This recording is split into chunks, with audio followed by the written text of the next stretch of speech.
Michael Reynolds had read thousands of employee requests over the years. Most were routine, schedule adjustments, pay clarifications, leave requests. But that night, as he sat alone in his quiet office, long after the last board member had left, one request caught his attention. It wasn't a complaint or a demand. It was simple, almost too simple. Would it be possible to take home the leftover meals after my shift? Michael frowned. The name attached to the request was Sophia Carter, a cook who had been with the company for just over a year. No complaints, no absences. Always punctual, always the last to leave. Yet something about this message unsettled him. Most employees didn't submit official requests for leftover food. If they wanted some, they asked a manager directly or helped themselves discreetly. Why did she feel the need to make a formal request? Michael wasn't the type to concern himself with the personal lives of his employees. He was the CEO. His job was to run the company, not get involved in the affairs of every worker. But this time, something nagged at him. He typed her name into the system and pulled up her profile. 24 years old, no spouse, no emergency contact listed. Strange. He leaned back in his chair, thoughtful. Maybe she was just frugal, trying to save money where she could. Many employees struggled financially, even in a company that offered decent wages like his. But something about the way she worded the request suggested she wasn't just trying to save money. She needed that food. For the first time in a long while, Michael felt a curiosity he couldn't ignore. He glanced at the clock. 10:47 p.m. Sophia's shift ended at 11 p.m. Without fully understanding why, he grabbed his coat, shut down his computer, and walked out the back door of the building. He wasn't sure what he was looking for, but one thing was certain.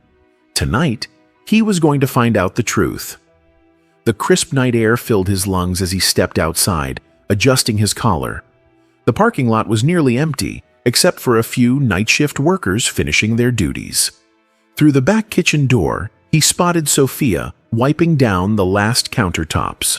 Her brown hair was tied in a loose ponytail, strands sticking to her forehead from the heat of the grills. She moved quickly, methodically, like someone who had repeated the same motions 1,000 times. A manager walked by and handed her a brown paper bag. She nodded in silent gratitude, tucking it under her arm. That was probably the food she had requested.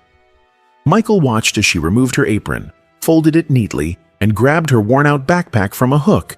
Then, without hesitation, she stepped into the night, heading toward the bus stop at the end of the street. Michael hesitated. He wasn't sure what he expected to find, but watching her leave after a grueling double shift stirred something unfamiliar in him, a disconnect.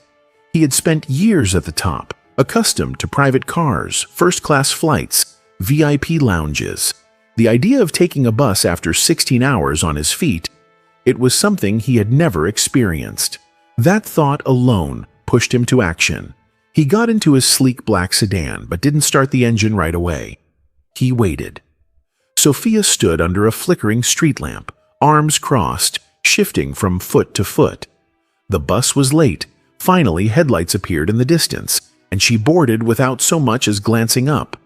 Michael followed at a safe distance, careful not to draw attention to himself. He wasn't sure why he was doing this, only that his instincts told him he needed to. The bus ride was longer than he had expected, much longer. At each stop, he thought she would get off, but she stayed put. The further they traveled, the less familiar the streets became. Streetlights became scarce. Shops gave way to abandoned buildings, and the city skyline faded in his rearview mirror, replaced by rundown houses, chain-link fences, and empty lots. Michael checked the time. 12:22 a.m. Nearly an hour had passed when Sophia finally pulled the yellow cord to signal her stop. Keeping his distance, he parked at the end of the street and watched. She walked with purpose, never slowing or looking around. This wasn't the worst neighborhood, but it certainly wasn't a place anyone would want to be alone at night. Then she turned a corner and disappeared behind a row of parked cars. Michael exhaled sharply, gripping the steering wheel. He hadn't even realized he was holding his breath. He moved forward cautiously, making sure not to draw attention. And then he saw it. Not an apartment, not even a small house. A trailer. Sophia climbed the few steps to the door, balancing the paper bag in one hand while unlocking the door with the other.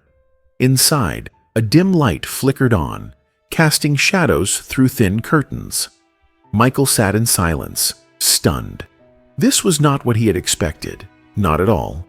But what he saw next made his stomach twist. He parked at a distance, just enough to observe without being seen. His heart beat steadily, but his grip on the wheel tightened. Why was she living here? Sophia had worked for his company for over a year. He didn't know her exact salary, but it wasn't minimum wage. She wasn't a teenager working a part-time job. She was a full-time employee, often taking on extra shifts. That should have been enough for at least a small apartment. And yet, here she was, walking into a trailer that looked like it could barely stand.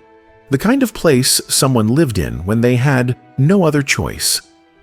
Michael leaned forward, eyes fixed on the faint glow inside. In the dim light of a single hanging bulb, he could make out a cramped, cluttered interior. The walls were stained. The carpet was thin and worn. No decorations, no signs of comfort, just survival. Then, movement. 3 small figures emerged from the shadows. Children.